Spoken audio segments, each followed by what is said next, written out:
Hello everybody, it is Monday, March 1st, and our theme for this week is Dr. Seuss. It's one of my favorite themes of the whole year. Because it is Monday, it is reading, and I will be reading a story from the book, The Sneetches and Other Stories. I will just put the book on the table and read it to you, all right? We'll see you in a minute.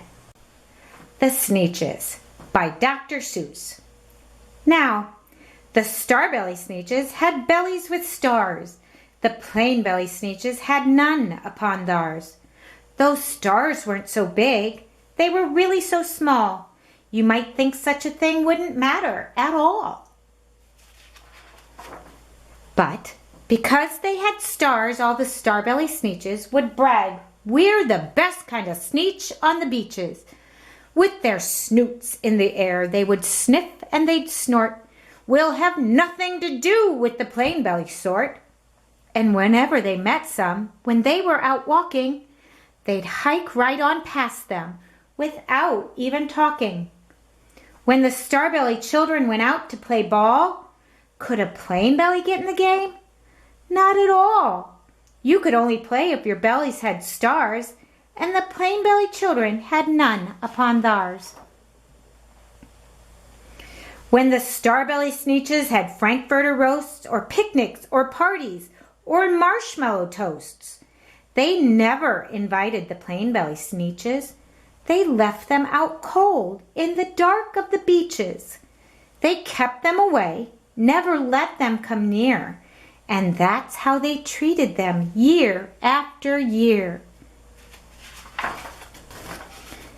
Then, one day, it seems, while the Plain-belly Sneetches were moping and doping alone on the beaches, just sitting there wishing their bellies had stars, a stranger zipped up in the strangest of cars.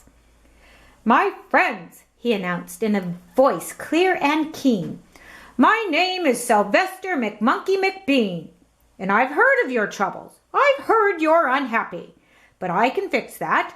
I'm the fix-it-up chappie. I've come here to help you. I have what you need, and my prices are low, and I work at great speed, and my work is 100% guaranteed."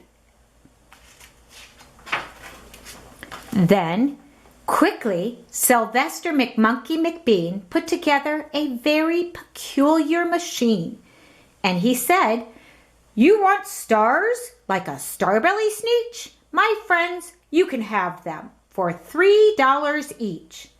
Just pay me your money and hop right aboard." So they clambered inside. Then the big machine roared, and it clonked, and it bonked, and it jerked, and it burped, and it bopped them about. But the thing really worked. When the Plain-belly Sneetches popped out, they had stars. They actually did. They had stars upon theirs.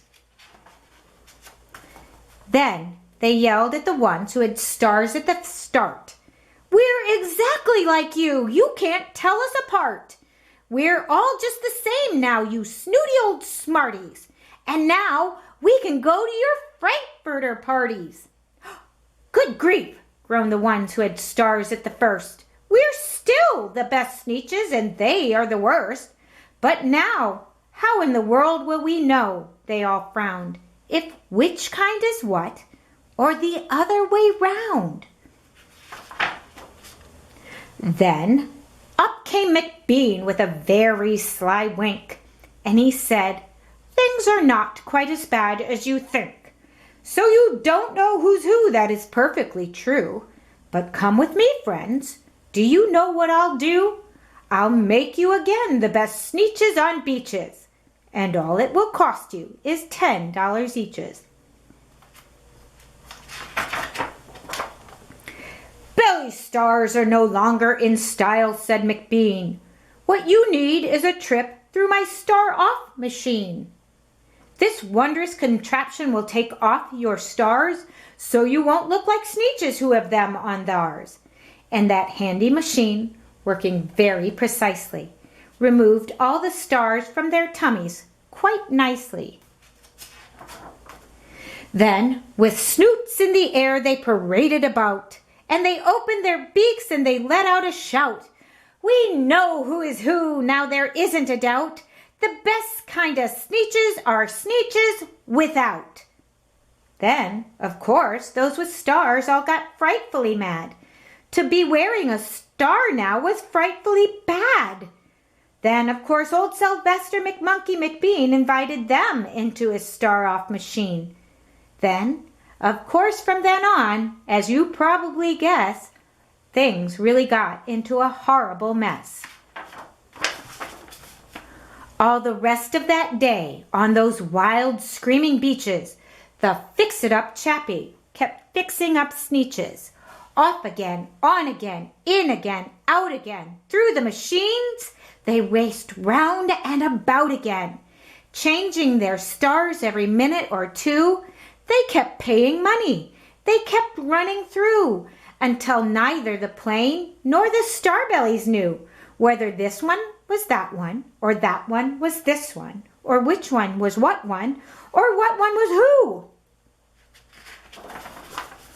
Then, when every last cent of their money was spent, the fix-it-up chappie packed up, and he went, and he laughed as he drove in his car up the beach. They will never learn. No, you can't teach a Sneetch. But McBean was quite wrong. I'm quite happy to say that the Sneetches really got quite smart on that day. The day they decided that Sneetches are Sneetches, and no kind of Sneetch is the best on the beaches. That day, all the Sneetches forgot about stars, and whether they had one or not upon theirs. The end.